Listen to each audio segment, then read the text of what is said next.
People's unity, people's love, people's service.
Abagusi anya goba ndi ọzọ.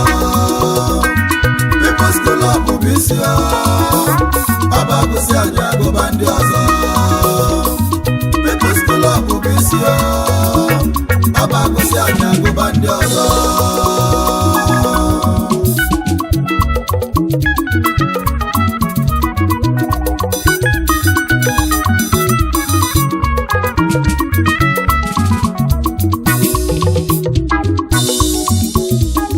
Anyị na-ekwu maka fa n'ọbụ People's Club International Toms River Branch na New Jersey, America. Ofu obi na ịfụnanya na ọlụ dị mma ka fa ji aga n'ụlọ. Anyị je mkpa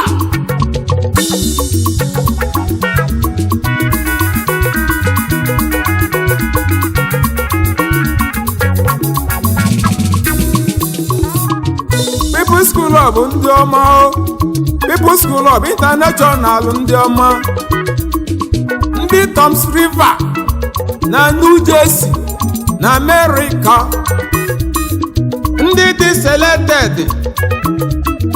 People's Club ndị ọma o,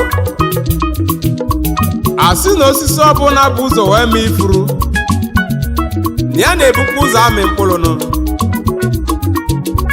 Na People's Club of Nigeria n'ụlọ ugbo ọkasị akasị mana ndị anyị na-ekwu maka fa bụ ndị People's Club International na Toms River na New Jersey na America.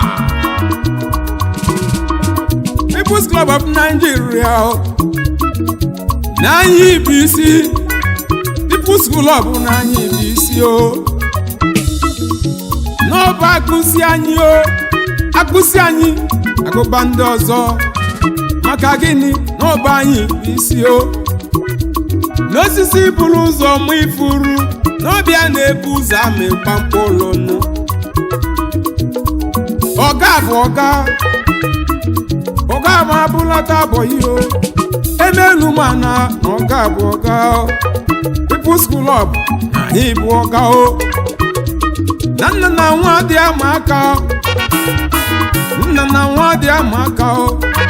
People's Club anyị apụtaghị ife o, na ya etugo ugo gbogbo, n'isi kwere ugo n'obi a na-etu ugo. People's Club anyị etugo ugo gbogbo, n'osisi pụtala ife ịma na ọ dị asọ anwụ. Osisi pụtala ife dị eku ụgbọ. People's Club na anyị apụtaghị ife. Anyị bụ nwa n'ụwa n'okwudo anyị nụ. Ugo anyị enwere otutu o, ugo anyị enwere otutu. People's Club bụ isi o, People's Club. n'ọbagụsi anyị agụba ndị ọzọ maka na adị azụ ese asọ ihe chi mere eze n'ọbịa ga-abụ eze usoro ọbụ na anyị ibisie n'osisi bụrụ ụzọ wee mụ ibu rue n'ọbịa na-ebu ụzọ ama ịkpa mkpụrụ n'ọbagụsi anyị agụba ndị ọzọ na-adị amara anyị aka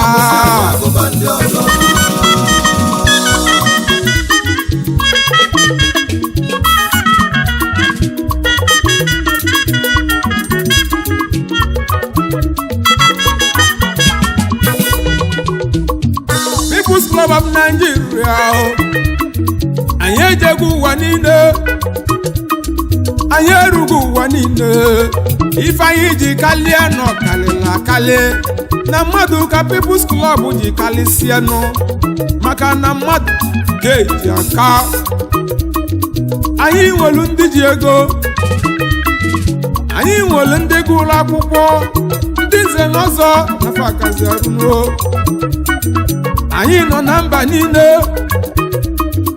anyị na-agbapụ mmiri na-etinyela obodo ọkụ anyị nọ n'okporo ụzọ People's Club ya pụta gị ife anyị na-eme na ọkalịla akalị People's Club bụ mmadụ ka anyị jiri kalịsịa anyị nwere ebuwo mfuo anyị nwere ebuwo mfuo People's Club bụ ọnwa na-eche ụwa niile mgbalaga anyị eji ezugbo ụwa niile People's Club anyị erugo ụwa niile asị na isi na ibia nwanne n'ọba n'ukwuli ahụ na mmadụ ka ibia nọ maka na adị aghala isi agụrụ otere ajụnụ adị efe isi aka agba ụrịa m People's Club na ụnụ bụ ọkasị nọ ọ ya ka ị ga-eji wee malụ na ọkịka dị malụgbo ọkịka dị n'ife niile ndị si n'isi ra ọgịnị kpataziri ezi nwe ala eze eluigwe ma nwoke ọkụ a na mmụọ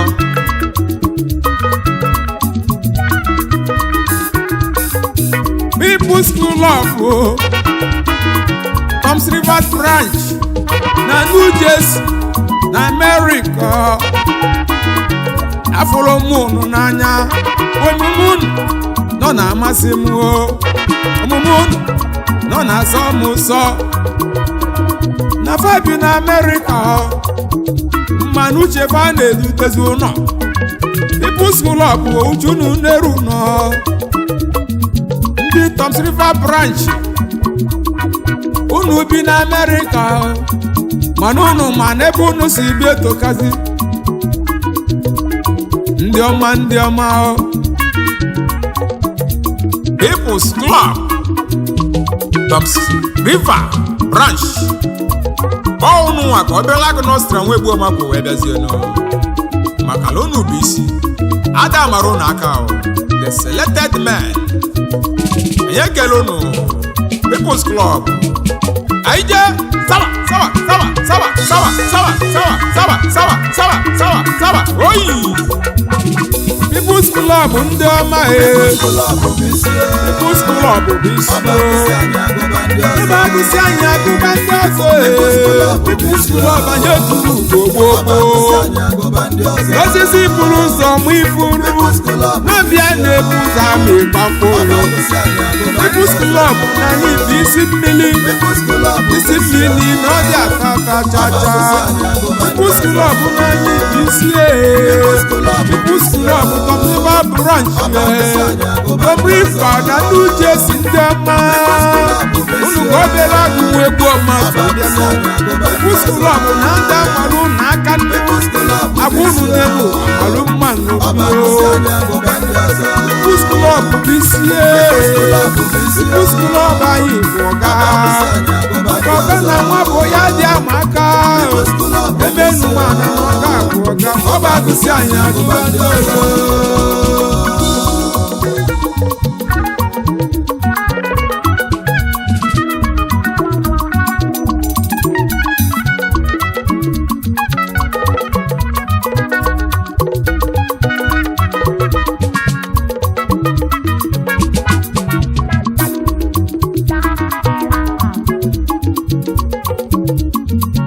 osisi ọbụla anwụrụ anwụ mana agbalị ya ka dị ndụ na ya mbụ osisi anwụberọrọ maka ofu ụbọchị n'oge si n'agbalị ya wee bụrụ omenu iji gosi na ya mbụ osisi anwụberọ. ezi onye anyị na-ekwu maka ya late Chief Titus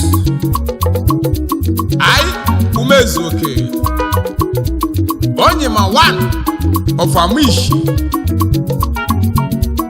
founder, first president, trustee, and patron, People's Club International, nke Nigeria. Na mkpụrụ osisi kụrụ n'ọgbasasịgo ụwa niile nụ. Anyị ma niile ezu ike n'obe aka Onyenwe anyị. Anyị na-asị gị continue to rest in the bosom of the Lord.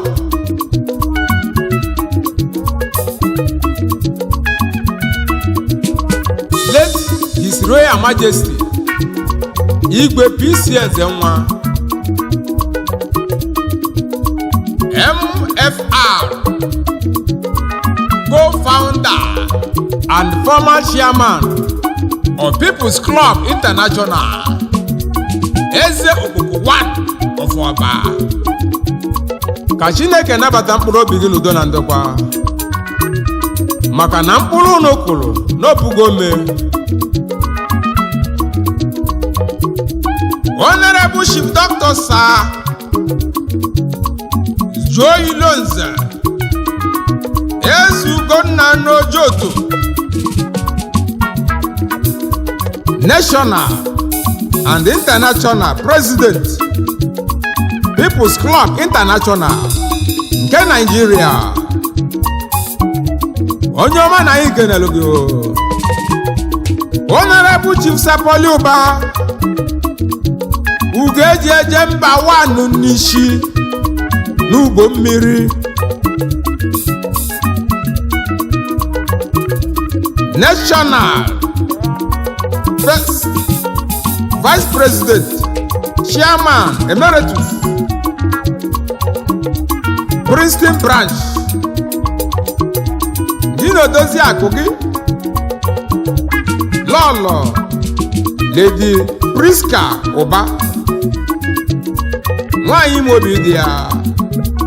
Obereagu Austria nwegbu omeke n'ụnụ. Unu so na People's Club International. Chief Dr. C.N. Ude JP Ebekuodike Ogene Orifite, Second National Vice President, People's Club International. Onye ọma bilikwa o.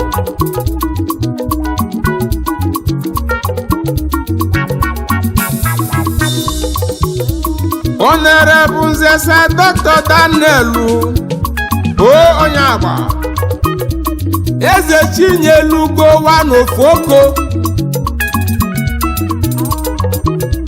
Ishie one of Atlanta, Ụkpaka na-agba n'udu mmiri. Iso na People's Club International nke Nigeria. Anyị ekene gị o.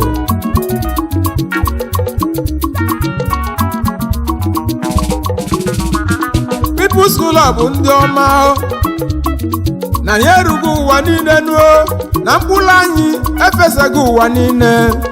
Mkpụrụ anyị ya na ya erugo ụwa niile.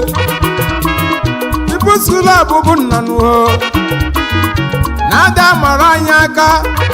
People's Club o na anyị bụ ọga. People's Club n'ọbụ anyị bụ isi o. Anyị bụ isi mmiri, n'isi mmiri ata eziokwu nwanne na anyị bụ isi o. People's Club na anyị bụ isi. People's Club bụ isi o. Anyị bụ isi o. Ọ bụ agụsị anyị agụba ndị ọzọ na-aja amala anyị aka. anyị bụ isi Club bụ isi agụsị anyị agụba ndị ọzọ agụsị anyị agụba ndị ọzọ People's Club bụ anyị bụ isi agụsị anyị agụba ndị ọzọ People's Club bụ isi agụsị anyị agụba ndị ọzọ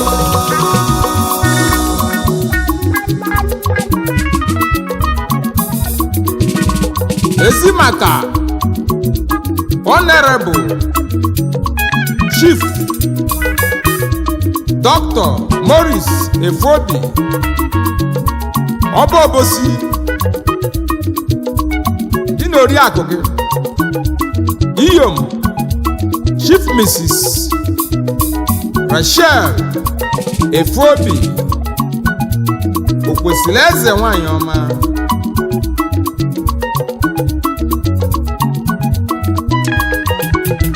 Honorable Dr. Anthony Kanu, Chairman, New York Branch.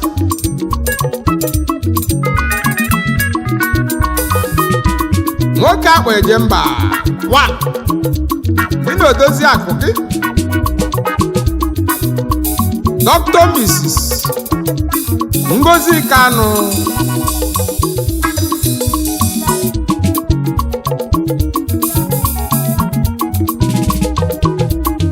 anyị abata isi mmiri Toms River nke ndị New Jersey ebe afọ ka anyị na-awụnyenụ Honorable Chief Sam Okereke Omekannia 1 of Isiala Ihie na Ngelukwu Atani Arochukwu Kingdom onye ọmachili anyị gaba o na ọchịchị gị dị anyị arụ mmanụ ebe ị kpọkọtara anyị asụ ụmụnne gị wee jikọba People's Club International nke ndị Toms River na New Jersey Founding Chairman People's Club of Nigeria Toms Rivers Branch na New Jersey USA gị na odozi akụ gị Adammazi Lolo Charity Okereke Osodieme nwanyị obiọma First Lady People's Club International Toms River na New Jersey Obereagu Nostra nwe egbu omeke n'ụlọ ndị ọma n'ụlọ ga-adị o mkpa anyị je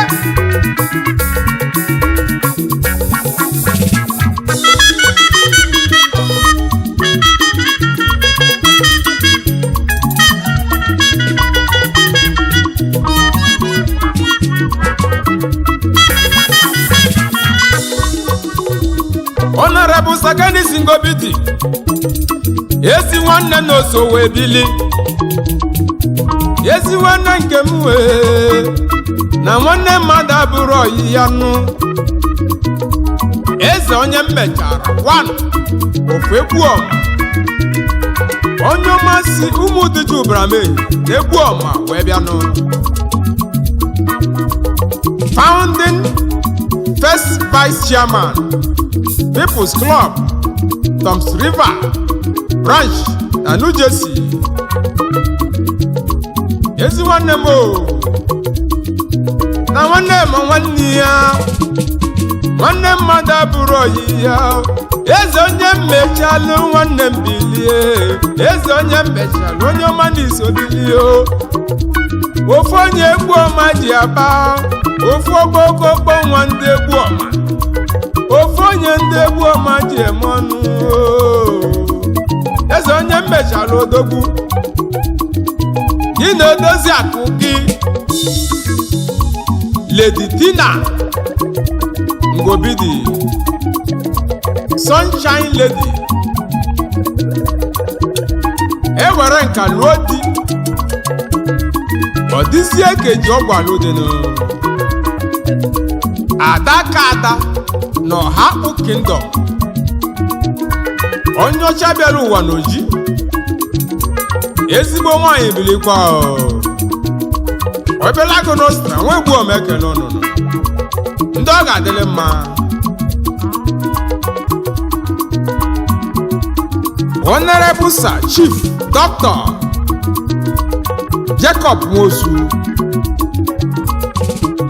Second Vice Chairman,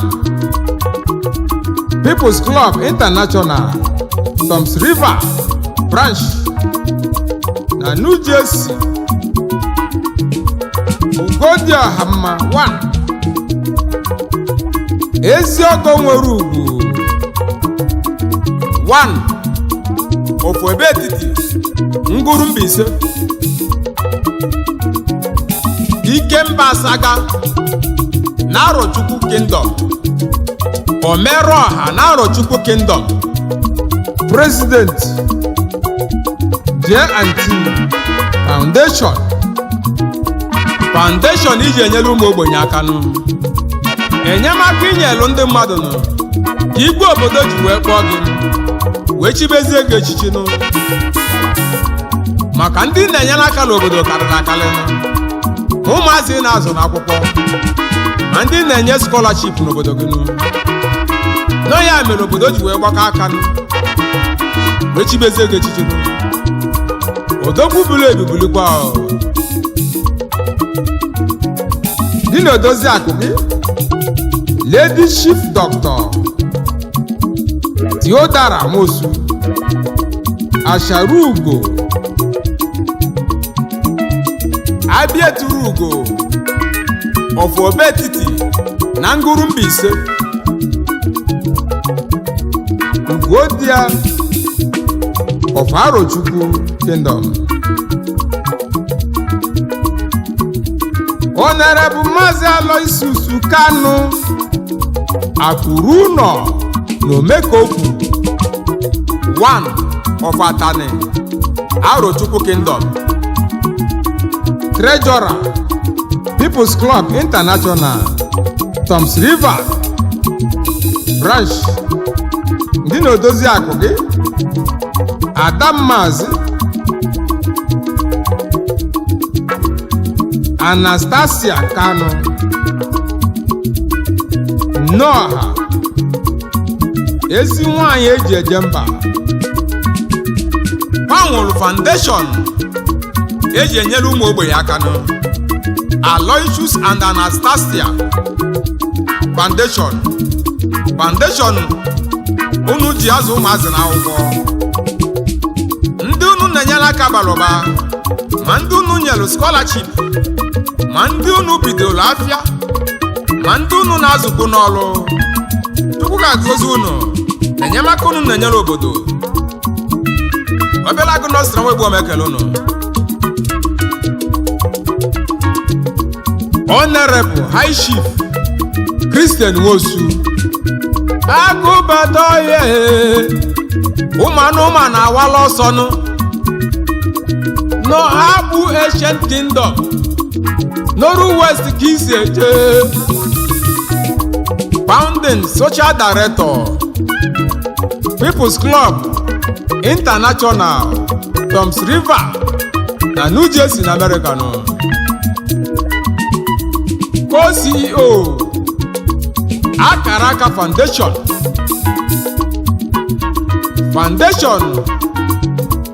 unu ji enyere ụmụ ogbenye aka nụ, ndị na-azụ n'akwụkwọ karịrị akarị nụ, ma ndị na-enyere aka nụ na fadị ka aja dị n'ala nụ.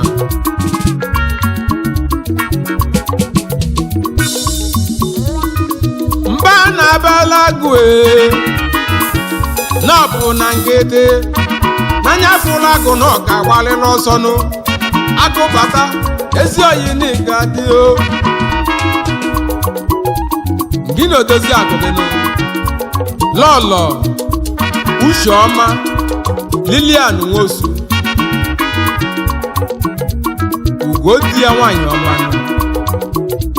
n'Ọhakpụ Ancient Kingdom Noru West n'Imo Steeti ka unu si eje nụ.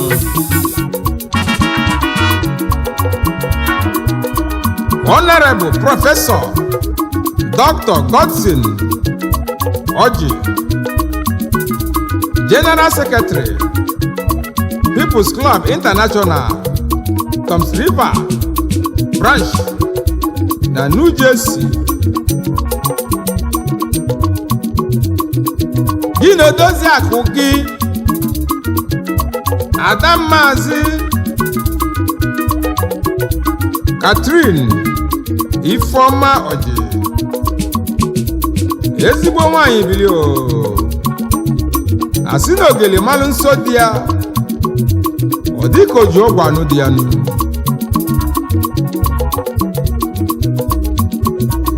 Ezi maka Honorable Mrs. Ụzọamaka onye ukwu,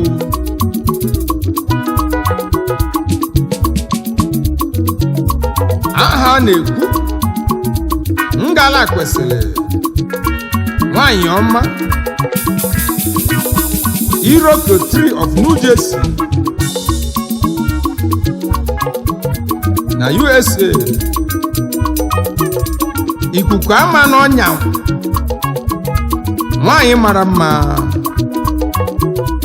PRO, People's Club International, Toms River Branch na America.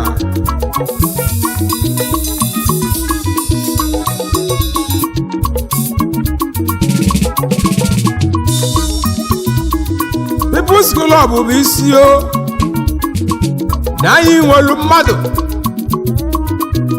nwelu mmadụ karịsịa ndị na-enyere obodo aka, ndị na-eme mma n'obodo, ndị na-emere obodo ifenu. People's Club bụ isi o, na-ada amala anyị aka. Ezi maka Maazị Honorable George Okereke, Member People's Club Toms River Branch, ya na odezi akụ ya Mrs. Paula Okereke. Ndị ọma nọ n'ụgadị o.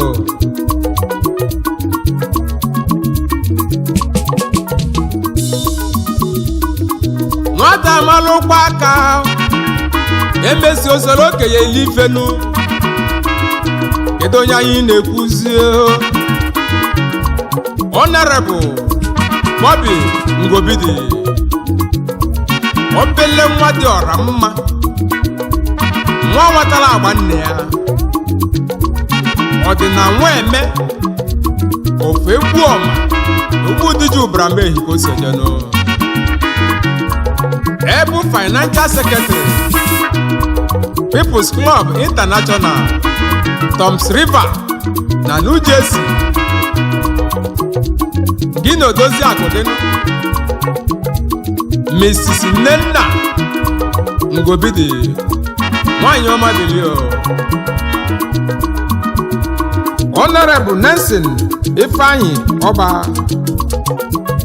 Member People's Club International, Toms River na New Jersey Branch. Honorable Dr. Sapor Nwosu, Member. Gị na odozi akụ gị Lady Felicia Nwosu, unu so na People's Club International ndị Toms River.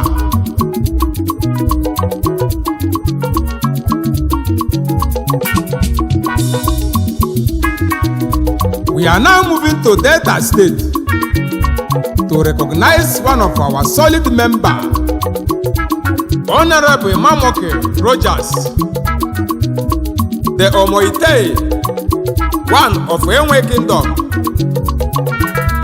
Nisoko, Delta State, with his lovely wife, Love Omoite, Beauty Rogers. Greeting from People's Club International, Toms Rivers, and New Jersey. Kezi maka Honorable Chief Sir Benjamin Chukwugozie m onwe egwu mmeri na-ezoro ọra 1 of Amiri oke osisi aka n'obi 1 of Bahazu Amiri Ancient Kingdom Obiokome of Igbo Land onye ọma na People's Club anyị ekene ụnụ Chief Emmanuel Okolo onye ọma na Isobili Ima Odogwu of Amoba enelu m lọlọ gị Adammazi Grace Uzochukwu Okolo obi dị ya nwanyị ọma unu so na People's Club International Toms River na New Jersey ndị ọma bilikwanụ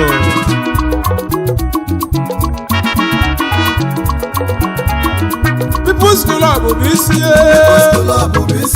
ndị ọma na New Jersey People's Club bụ Toms Rivers branch ndị bi na New Jersey People's Club na unu dị mma nṅomi unu malụ mma nṅomi ụfọdụ n'udo ka unu ji aka People's Club ndị ọma na New Jersey People's Club